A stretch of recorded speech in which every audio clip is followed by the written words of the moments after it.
Reach Mercury Media. For all kinds of digital media production works, our professional team will create the best output.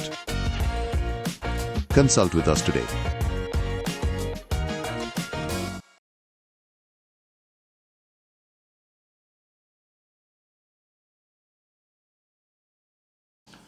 ஓம் சரணாகத தீனார்த்த பரித்ராணபராயணே சர்வஸ்யார்த்திகரே தேவி நாராயணி நமோஸ்துதே.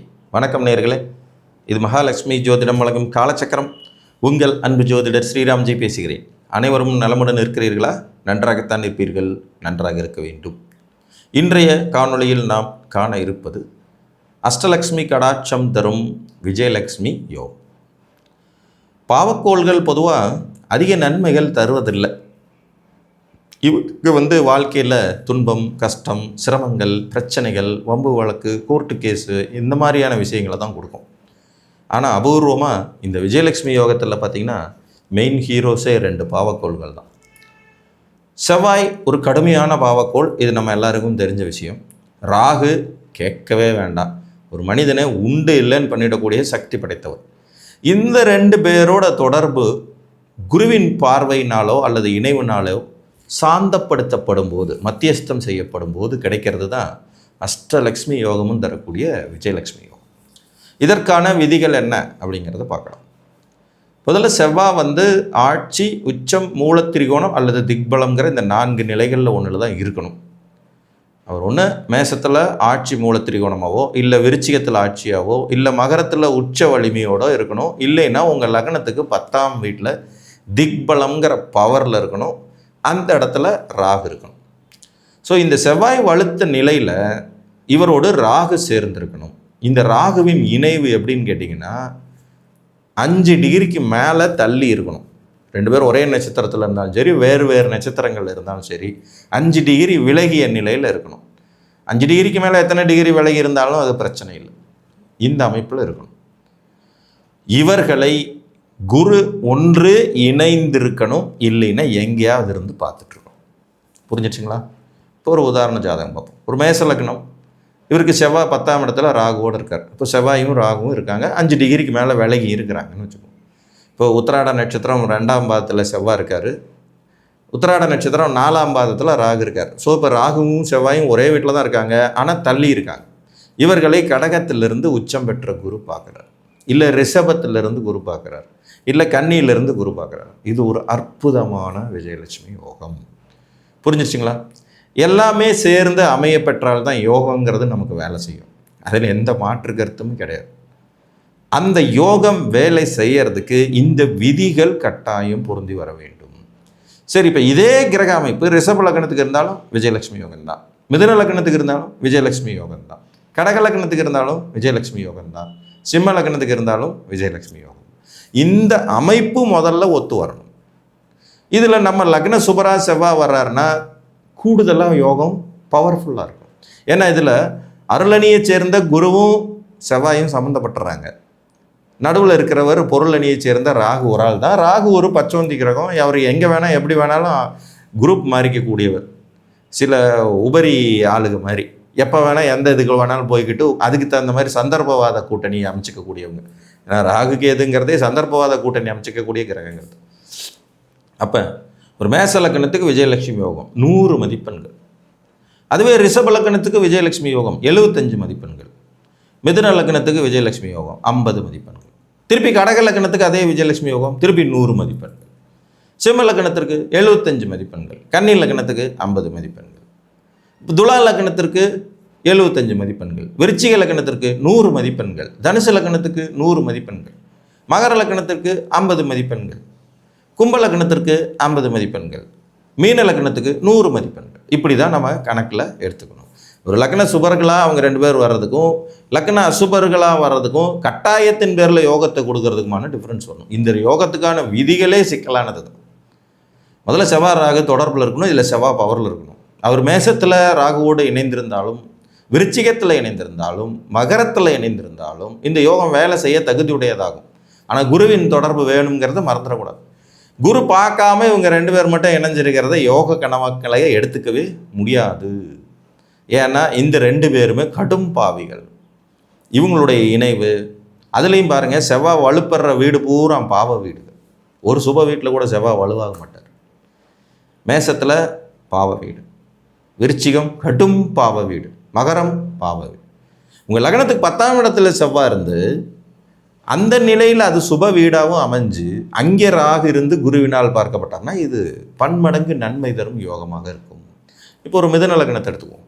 மிதுன லக்ன ஜாதத்துக்கு செவ்வாய் அவ்வளோ நல்லது செய்யணும்னு அவசியம் இல்லை. ஆனால் ராகு நல்லது செய்யக்கூடியவர். செவ்வாயும் ராகுவும் 10ல் இருக்காங்க. மீனத்தில் செவ்வாய் திக்பலம், ராகு கூட இருக்கார். வீடு கொடுத்த குரு கடகத்தில் உச்சமாகி அவங்கள பார்த்துட்டு அற்புதமான விஜயலட்சுமி யோகம். இங்கே 50 மார்க்கெலாம் இல்லை, 100 மார்க் அள்ளி கொடுத்துடலாம். என்ன செவ்வாய் உட்காந்துட்டு இருக்கிறது ஒரு இயற்கை சுப வீட்டில், வீடு கொடுத்த குரு உச்சமாக இருந்து செவ்வாயை பார்த்தபடி இருக்காரு. இதில் மறைமுகமாக குருமங்கள யோகமும் வேலை செய்யும். இவங்க 2 பேரையும் கண்ட்ரோல் பண்ணதுக்கு இங்கே ராகு வந்து பவர்ஃபுல்லாக உட்காந்துக்கிட்டு இருப்பார். புரிஞ்சிச்சுங்களா? ஸோ இந்த விதி உங்களுக்கு பொருந்தி வந்தால் அஷ்டலக்ஷ்மி கடாட்சமும் இருக்குங்க. தைரியலட்சுமி, தானியலட்சுமி, வீரலட்சுமி, விஜயலட்சுமி, சந்தானலட்சுமி எல்லாத்தையுமே போட்டுங்க. கௌரி சுபலட்சுமிகள் அனைத்து லக்ஷ்மி கடாட்சமும் உண்டாகும். செல்வாக்கு மிகுந்த வாழ்க்கை அமையும் யோகிதை உண்டு. இந்த யோகம் பவர்ஃபுல்லாக வேலை செய்கிறதுக்கு குறைந்தபட்சம் ஜாதகருக்கு 36 வயசு ஆயிருக்கணும். ஒரு 36 அங்கிருந்து ஸ்டார்ட் ஆகி தொடர்ந்து லைஃப்பில் பங்கமில்லாத பஞ்சமில்லாத பொருளாதார வளர்ச்சி முன்னேற்றம் இவங்களுக்கு இருக்கும். ரிஷப லக்னமாக இருக்கும்போது செவ்வாய் விருச்சிகத்தில் இருந்தாலும் மகரத்தில் இருந்தாலும் மேசத்தில் இருந்தாலும் ராகுவோடு இருந்து இவங்களை குரு எங்கேயாவது இருந்து பவர்ஃபுல்லாக பார்க்குறது. மிதுனத்தில் இருக்கும்போது செவ்வாய் விருச்சிகத்தில் இருந்தாலும் மகரத்தில் இருந்தாலும் மேசத்தில் இருந்தாலும் அல்லது 10ஆம் இடத்துல இருந்தாலும் இதே அமைப்பு உருவாகும். கடகலக்கணக்காரர்களுக்கு கேட்கவே வேண்டாம். செவ்வாய் ராஜயோகாதிபதி. மகரம் விருச்சிகம் மேசத்தில் உட்கார்ந்து அற்புதமான அமைப்பை தரலாம். இதில் மேசத்தில் உட்காரும்போது டபுள் பனான்ஸாங்கிற மாதிரி அவரங்க ஆட்சியும் வருவார், மூலத்திரிகோணம் வருவார், திக்பலமும் வருவார். புரியுதுங்களா? ஏன்னா ராகு இருக்கணும், அது ரொம்ப முக்கியம். யோகம்னாலே அக்யூரேட்டாக அந்த அமைப்புகள் சிறப்பாக செயல்படணும். அப்போ தான் அது வந்து ஒரு வலிமை மிகுந்த நன்மைகள் தரக்கூடிய, வளர்ச்சியை தரக்கூடிய, முன்னேற்றத்தை தரக்கூடிய, செல்வாக்கு சொல்வாக்கை தரக்கூடிய, வெகுஜனங்கள் விரும்பக்கூடிய, உறவுகளால் தலை வணங்கக்கூடிய தன்மைகளை கொடுக்கக்கூடியது. இதில் இந்த யோகத்தோட இன்னொரு சிறப்பு பார்த்திங்கன்னா நல்ல ஆயுள் பலத்தை கொடுக்கும், திடகாத்திரமான உடல் அமைப்பு கொடுக்கும். நார்மலாகவே செவ்வாய் வளர்த்துட்டாருன்னா உடற்பயிற்சி பிரியர்களாக இருப்பாங்க. உடம்பு ஒழுங்காக வச்சுக்கணும், சுகர் வந்துடக்கூடாது, ப்ரெஷர் வந்துடக்கூடாது, டெய்லி ஏதாவது எக்ஸசைஸ் பண்ணணும், வாக்கிங் போகணும், அளவாக சாப்பிடணும் அப்படிங்கிற அந்த எண்ணம் இருக்கும். ஆண்மைத்தன்மையை வெளிப்படுத்தக்கூடிய இயல்பு செவ்வாய்க்கு உண்டு. அப்போ ஆட்டோமேட்டிக்காக ஆணாக இருந்தாலும் பெண்ணாக இருந்தாலும் செவ்வாய் வளர்த்து இருந்ததுனால இவங்க வந்து பார்த்திங்கன்னா உடம்பை பேணி பாதுகாக்கிறதுல கொஞ்சம் கவனமாக இருப்பாங்க. இதில் ராகு செவ்வாயோடு அங்கே இருக்கிறதுனால அவர் வந்து அந்த வீரியத்தை தூண்டிவிடவும் செய்வார். குருவின் பார்வை இவர்கள் இருவரையும் முழுமையாக சமாதானப்படுத்தி நல்ல ஒரு யோகியதையான தன்மைகளை தரக்கூடியது. இதில் ஒரு லக்ன சுபர்களாக இவங்க 2 பேரும் வந்துட்டாங்கன்னா, குருவும் செவ்வாயும் லக்ன சுபர்களாக வந்துட்டாங்கன்னா அந்த யோகம் முழுமை பெற்ற நிலையில் மிகச்சிறந்த யோகமாக செயல்படும். இப்போ கடக லக்னத்துக்கு எடுத்துக்கோங்க. செவ்வாயும் முழு சுபர், குருவும் முழு சுபர். இப்போ லக்னத்திலேயே வந்து இவங்களுக்கு அந்த அமைப்பு வந்து உட்காருது. மேசத்தில் இருக்கார் செவ்வாய், குரு வந்து தனுசில் ஆட்சி பெற்று பார்த்துட்ருக்கார், கூட ராகு இருக்கார். வாரி வழங்கும், கேள்வி கேட்பாடே இருக்கார். லக்ஷ்மி கடாஸ் அவருக்கு என்னப்பா குபேரன் அப்படின்னு சொல்லுவாங்க இல்லையா, அந்த மாதிரியான ஒரு அமைப்பை தரக்கூடிய எல்லா வகை சிறப்புகளையும் பெற்று தருவது தான் யோகங்கள். அது பழுதுபடாமல் இருக்க வேண்டியது ரொம்ப அவசியம். சரி, யோகம் முழுசாக உங்களுக்கு கிடைக்கணும்னா என்ன செய்யணும்? முதல்ல அதை வாங்கிக்கிறதுக்கு உங்கள் லக்னாதிபதியோ ராசி அதிபதியோ தெம்பாக இருக்கணும்.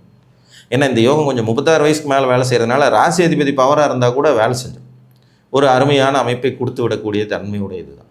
ஸோ அந்த அமைப்புகளும் சிறப்பாக இருக்க வேண்டியது அவசியம். இப்போ ஒரு விருச்சிக லக்னம் கடக ராசி, விருச்சிக லக்னம் கடக ராசி.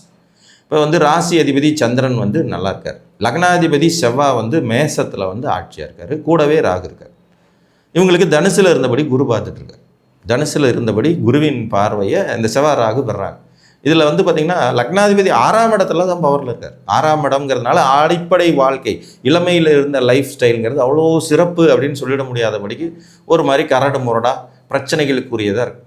பூச நட்சத்திரத்தின் கடைசி பாதத்தில் பிறந்த ஜாதகருக்கு ஒரு 21 வயசு வரைக்கும் புதன் திசை நடந்து, அதுக்கப்புறம் கேது திசை ஒரு 7 வருஷம் நடந்துட்டு அப்புறமா இந்த சுக்கிர திசை வந்து அதில் மிடில் தான் இந்த யோகம் வேலை செய்ய ஆரம்பிக்கும். தனாதிபதி குரு நல்லா இருக்கார், லக்னாதிபதியான 6ஆம் இடத்துல இருக்கார்.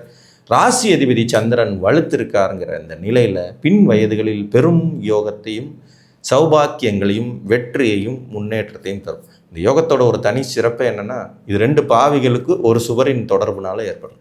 இதில் குரு பார்க்கும்போது முழுமையான பங்கம் இல்லாத யோகம் கிடைக்கும். குரு கூடவே சேர்ந்துருந்தாருன்னா அது ஒரு மாதிரி பழுதுபட்ட யோகமாக தான் இருக்கும். ஏன்னா 2 பாவிகள் 2 பக்கம் இருந்து குருவை பிடுங்கிக்கிட்டு இருப்பாங்க இல்லையா.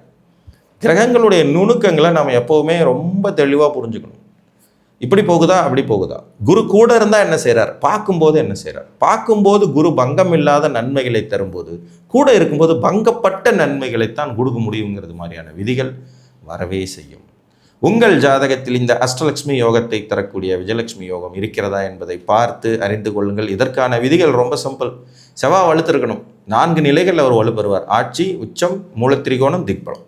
கூட ராகு இருக்கணும். 5 டிகிரிக்கு மேலே விலகிய நிலையில். இவங்களை எங்கேயாவது இருந்து குரு பார்க்கணும் அல்லது குரு இணையணும்.